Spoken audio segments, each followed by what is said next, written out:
welcome to the Confident on Camera Summit. From mindset to makeup and everything you need to hit go live now. This summit is all about empowering you to be confidently stepping in front of the camera and making your presence known and getting your message out.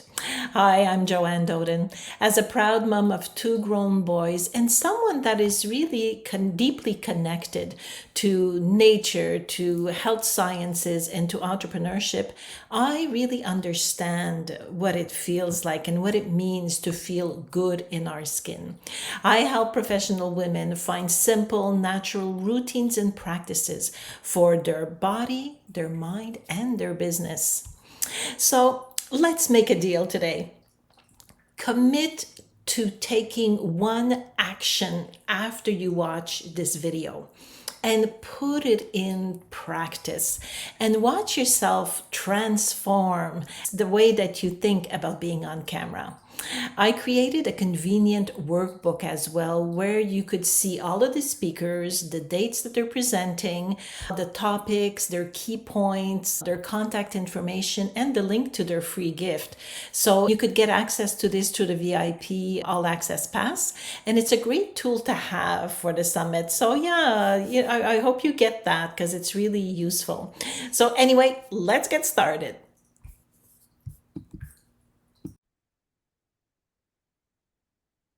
Hello, everyone, and welcome to another amazing interview with one of our specialists. Today, we have Kathi Burns. Welcome, Kathi, to the summit. It's good to be here, and I'm very excited about this summit. It's a great topic for everyone. Yes. Everybody seems to be thinking that it's, on time, it's timely, and people seem to be interested in finding help with that. So our subject today is supercharge your image. But before we start in the questionings, I would really like to read your bio. So I'm going to start with that. Okay. Kathi Burns, founder of Organized and Energized, is a board-certified professional organizer, and it's CPO, and image consultant with over 20 years of experience. She empowers people to master their environment and personal image, helping them take control and make positive changes. Kathi coaches business owners on time management, paper flow, and wardrobe, and assists individuals in clearing clutter and maximizing space. Kathi holds a Bachelor of Science in Communications and has been featured on ABC's Good Morning America, CBN, NBC, Morning News, and in magazines like Oprah, Martha Stewart Living, and Better Homes and Gardens. Her advice covers practical solutions on image, wardrobe, organization, and time management. Kathi believes that organized individuals who are well organized and look their best have more freedom to pursue their true passion. Wow, that must be a very rewarding kind of business when you help somebody go from, because we hear it, right? Like when they're disorganized and it's all over the place, they feel so bad. And the before and after must be amazing. It's so much fun. It's a really gratifying career. I've had 7 careers, and this one's held for 20 years because I'm constantly amused, impressed, and jazzed up by the what happens with my clients. I just absolutely love to see the transformation from overwhelmed, stress out, overburdened, freaked out, chaotic to systems and streamlined, clear thinking so they can actually do what they want to do with their careers. Because, we all start a company because we're passionate about what we do. And then we, sometimes can get sidelined and sidewomped by all the things that's involved with looking good, having our database put in, just having all the systems put into place behind us. Yes, and energetically too. Like I know I feel energy and I'm into that a lot. And the energy feels totally different. When you have a clean office, a clean desk, the energy is clear, it's fresh. When it's all cluttered, there is something there, right? That doesn't feel right. Absolutely. Yeah, we're distractible, we're very distractible. Mm. We can't really focus with clear thinking when there's clutter around us. Mm. Maybe we're wearing the shirt that just feels icky, right? And we're wearing the wrong thing to even present ourselves. It's all this stuff, which is very interesting. All this stuff is in the background of our mind, just chitter chatting at us, things that aren't quite right. All of that happens up here. Yeah, yeah, no, absolutely. I believe that. So let's get into some of the questions that I had prepared here for you. You've helped countless entrepreneurs transform from feeling overwhelmed and disorganized to having clear automated systems. Can you share some of the most effective strategies you found for maintaining organization and managing time effectively, especially for busy entrepreneurial environments? Yes. The number one challenge that I see with my entrepreneurial clients is they are professional squirrel chasers. And I don't know if you know this, but 41% of the nuts that squirrels bury, they lose. Now, being squirrel chasers ourselves, what happens with us is only 20% of what we do is effective. So squirrels actually have one up on us. We jump from branch to branch, right? We're like, oh, shiny object, shiny object. Oh, I can implement that. I can implement that, right? And that's what happens with us because we're so enthused about our work and our gift to the world that we just start chasing objects. And then what happens is, unlike the squirrels who have 41% effectiveness, only 20% of what we do actually moves the needle on our business. The other 80% is fluff. It's what I call busyness, right? So Mm. stuck in our busyness, or like the title of my first book is How to Master Your Muck, right? Get organized, add space to your life, live your purpose. Because muck, when I did the title, my husband's like, no one's going to know what muck is. And I did interviews with people, they all had muck and they all knew what it was. So muck is anything that makes you stuck or unable to move forward. Chasing squirrels is the biggest thing that I see that happens with entrepreneurs. Is that's the big muck. It's like, Mm. oh, this is the next best thing. Oh, let's do this. Oh, let's implement this. Then what happens is we might have 3 databases and none of them are talking to each other. We might have 5 email addresses and they're all in 5 different places. We have our schedule is not even under control because we have a written calendar, we have a digital calendar, we have, a wall calendar, and none of them are synced together. So this is what I feel is the biggest source of angst and the biggest source, the muck that makes us not able to meet our goals and make the money that we want to make with our business. And it's exhausting as well, right? I have a feeling that that sense adds to the overwhelm, adds to the burnout process, possibly.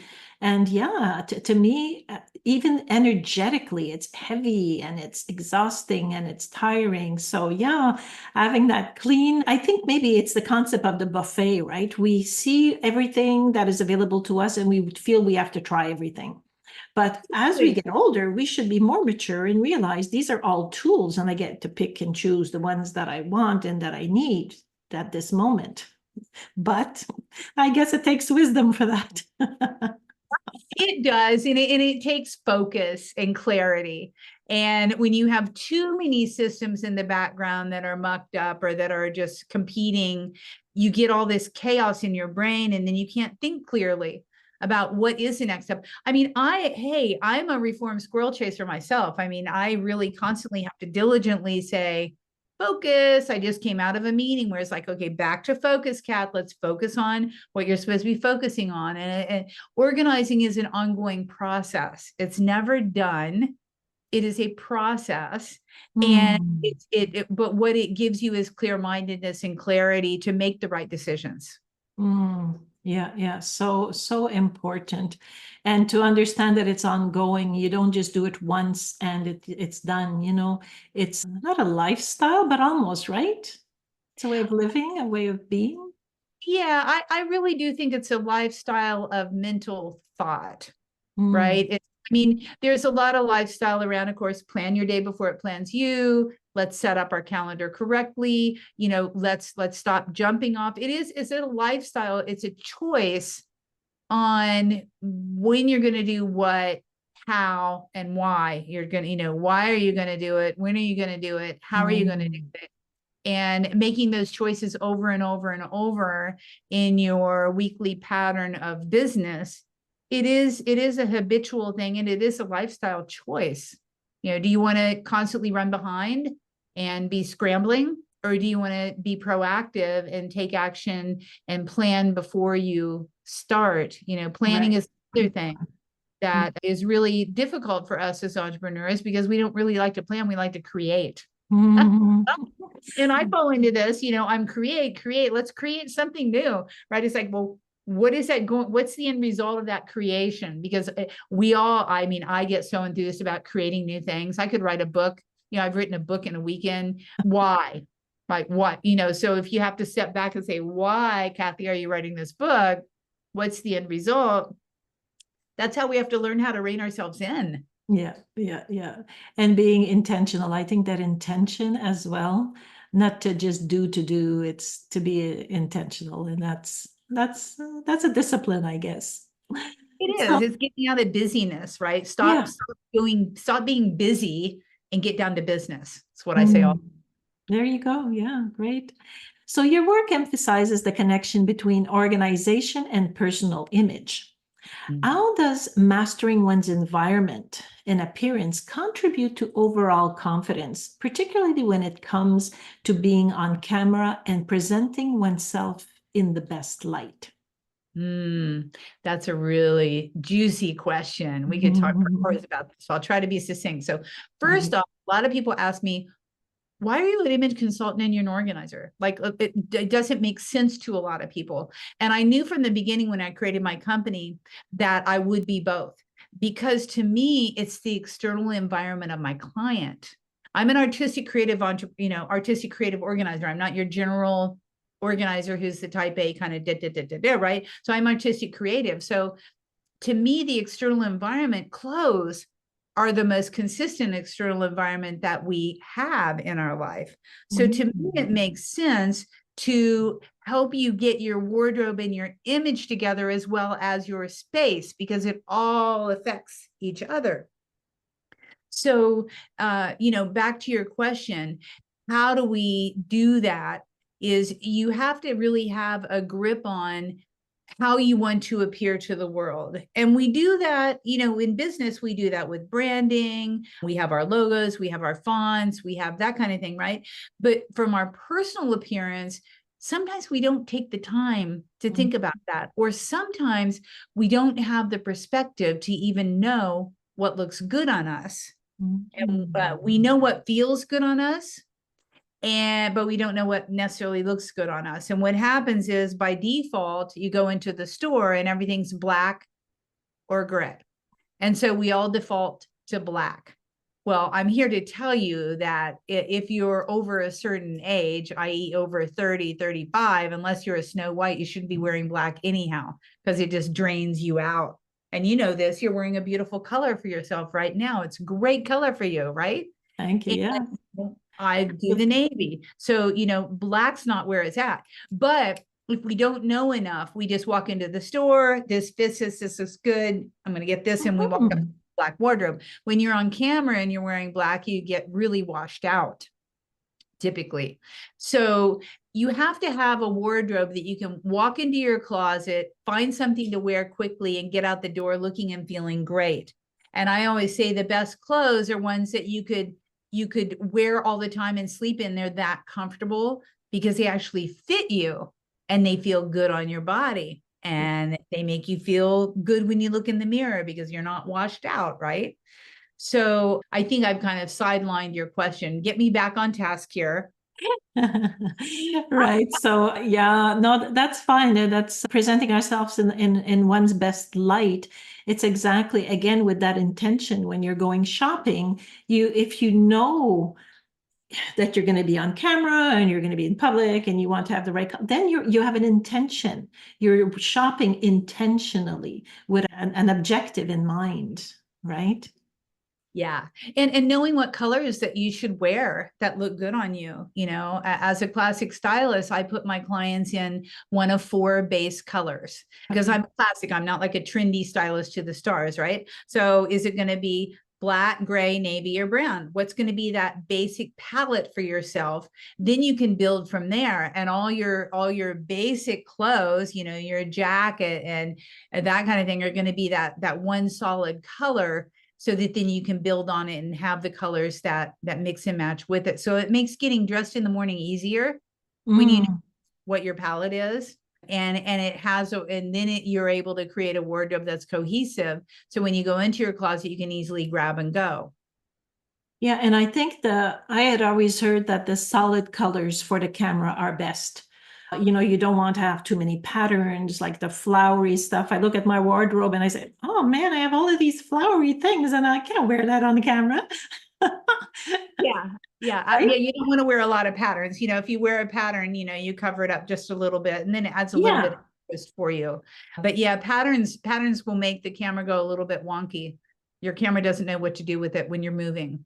Ah, there you go. That's a good explanation for it. I didn't know that. Yeah. All right. So now, given your extensive experience as an image consultant and professional organizer, what are some tips you can offer our audience for creating a workplace and wardrobe that not only enhances productivity, but also boosts confidence for live video sessions and public appearance? I think we talked about it a bit, but if you could expand. Yeah, it's so important to wear something that you're comfortable in as well as that you look good in. So there's a lot of things you look good in, but you're like, oh, I don't quite feel right with this, right? So you need something that's comfort and style that will accommodate you. Now, the same thing with your environment. You want an environment like your workspace that's going to support you, not distract you. And so on your desk, you want 60% of your desk open for business, right? You want it clear and clear. So you're clear minded when you're focusing on work. You don't want piles laying around because piles are symbol of things left undone. Any pile there is screaming at you going, I'm over here, need to do something with me, need to do something with me. It's the same thing when you go into your closet. In your closet, one of one of my interviews, my client's like, I have a closet outside of my closet outside of my closet. And I can't get into my closet because my closet is blocked by my outside closet. So if you have the kind of situation where you open up your closet and it throws up at you, that's not serving you either, right? So the same, the 80-20 Pareto principle is alive on our desk surface. It's also alive in our closet, right? Mm. 20% of the clothes that we are in our closet do we wear, right? Only 20% of the stuff that we do in business moves the needle on making money. So you have to really guard your space and guard the things that you own with your life because it is your life. It does either stop you and muck you up, or it allows you to move forward with confidence. So if you can walk into your closet and you can easily pull out the things that you love that fit really, really well on you, you're going to appear on camera much more confident, much more poised, and, knowing that you're okay. You don't have to fidget or worry about things looking a little bit off, right? Mm. Same thing with your work environment. If you have a couple piles over here, you're thinking, oh, I need to get to that.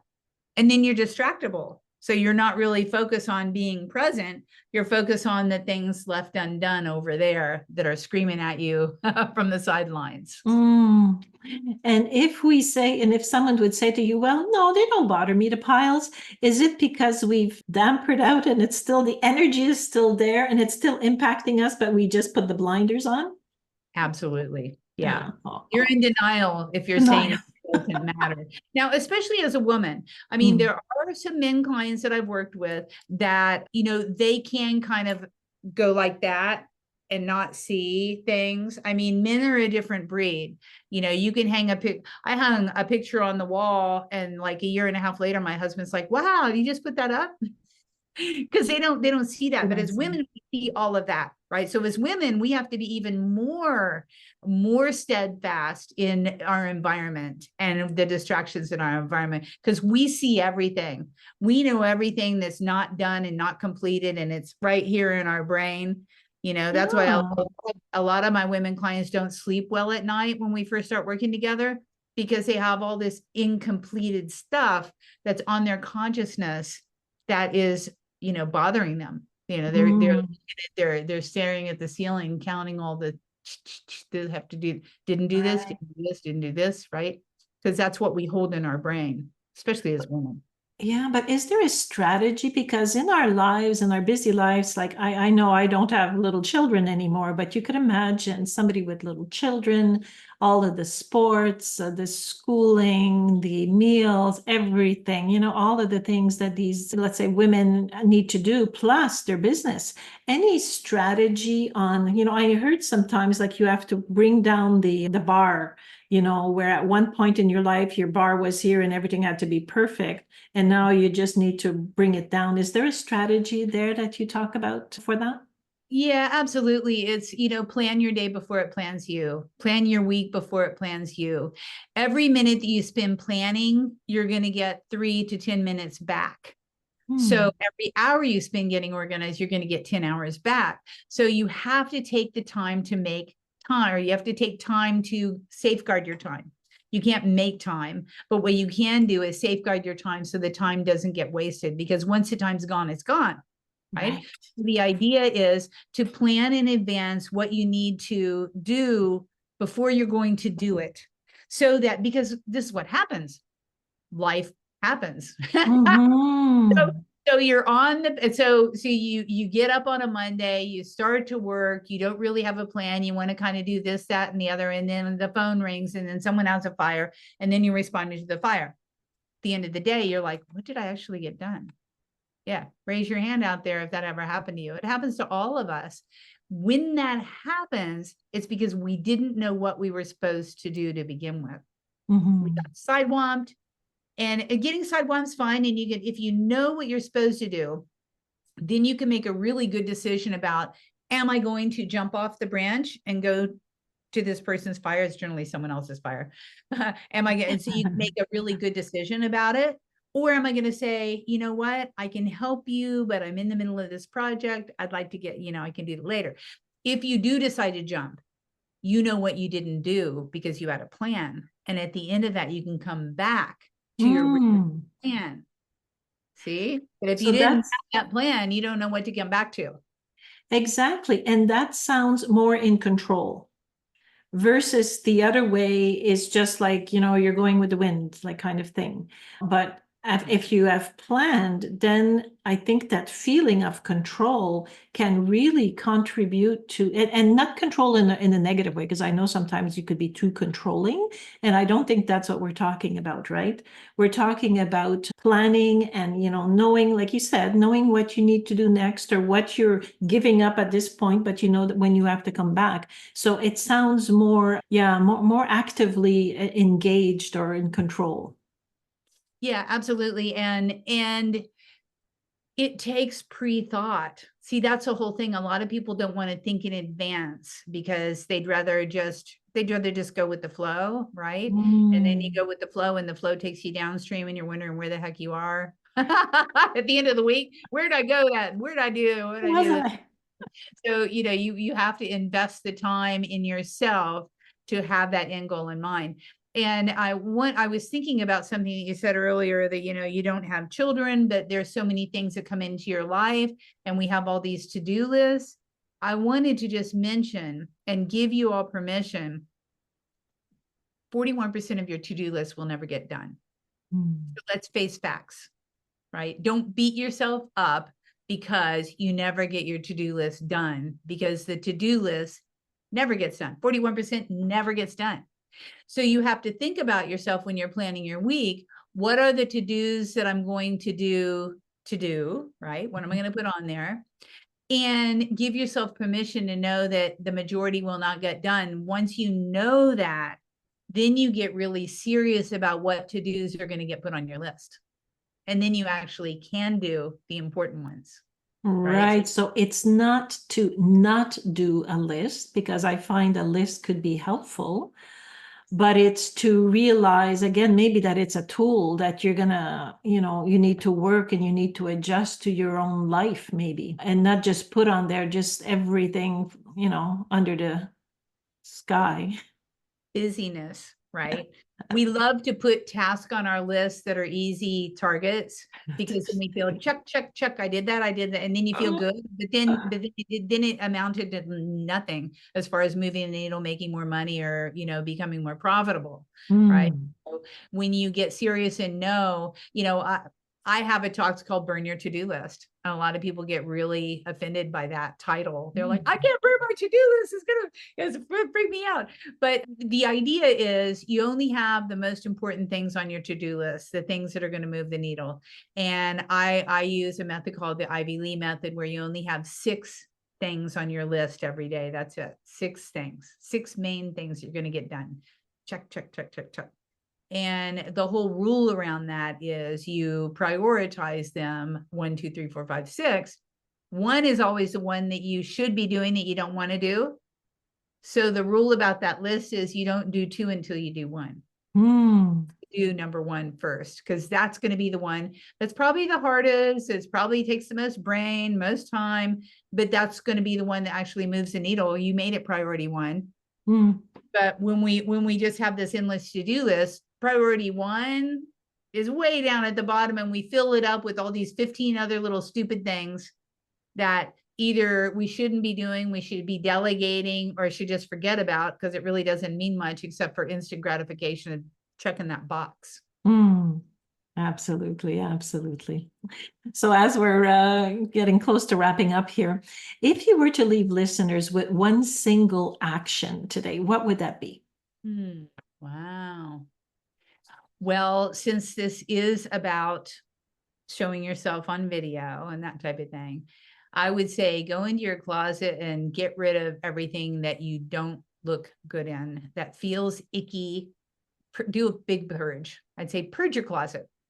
And then make sure that you have the 2 to 3 things that you can pop on instantly and feel great in and look good in when you're on camera. That's going to just catapult you forward as far as the level of professionalism. Because let's face it, we're all on video now. Right. And you need to have the wardrobe that's going to work for you when you're on camera.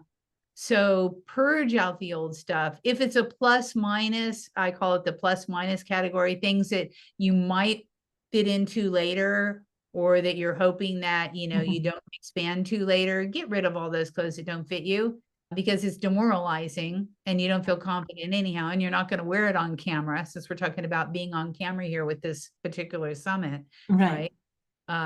Purge your clothes and make sure that you have 2 to 3 outfits that you can put on real quick on camera when someone says, hey, do you want to jump on a podcast?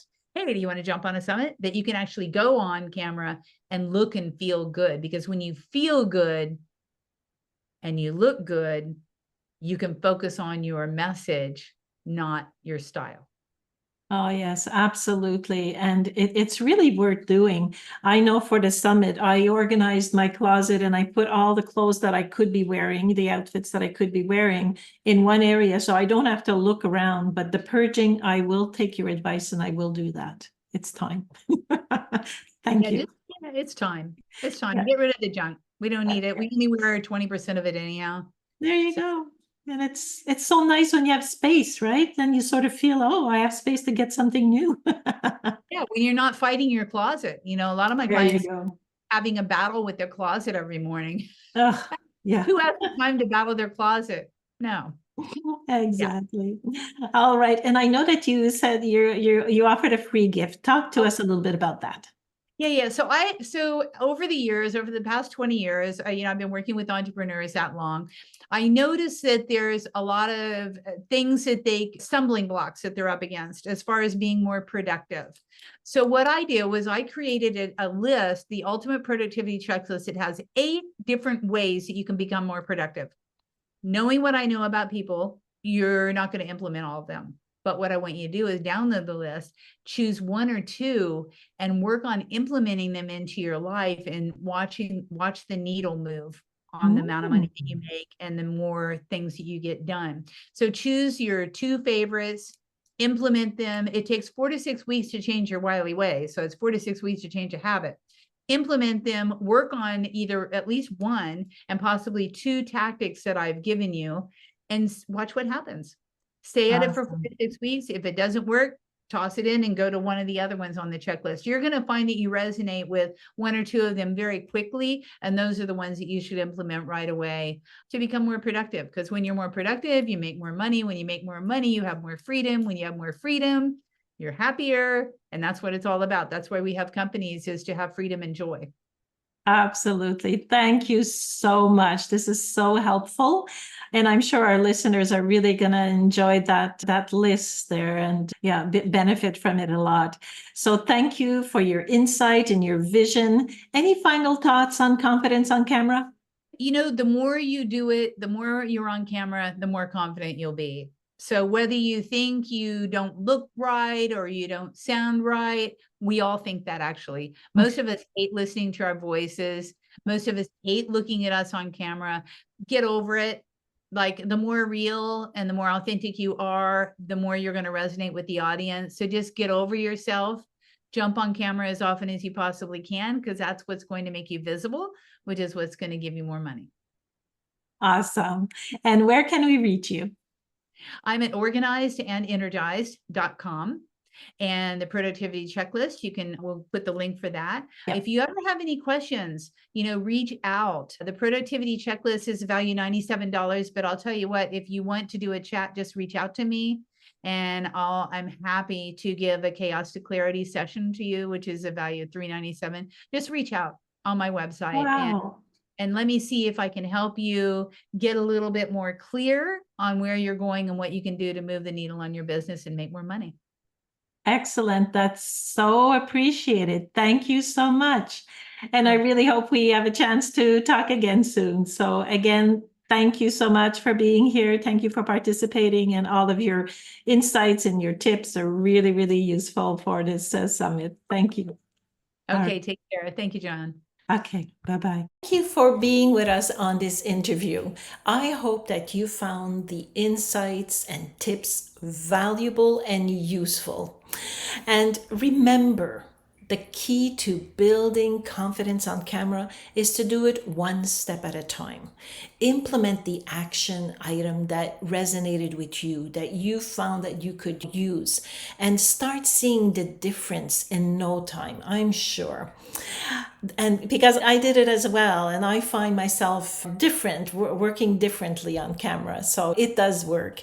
So don't miss out on the upcoming interviews either. We're going to continue to bring the experts in their fields. They're going to be giving more tips, more advice, and it's really useful. So each interview is packed with all of that, and it's overcoming the fear, embracing your unique beauty, going within, and being able to hit that go live and not shake about it. So stay tuned and keep moving forward on your journey to being confident on camera. This is great for yourself personally and also for your business to attract the clients that you want. So stay tuned and see you on the next interview.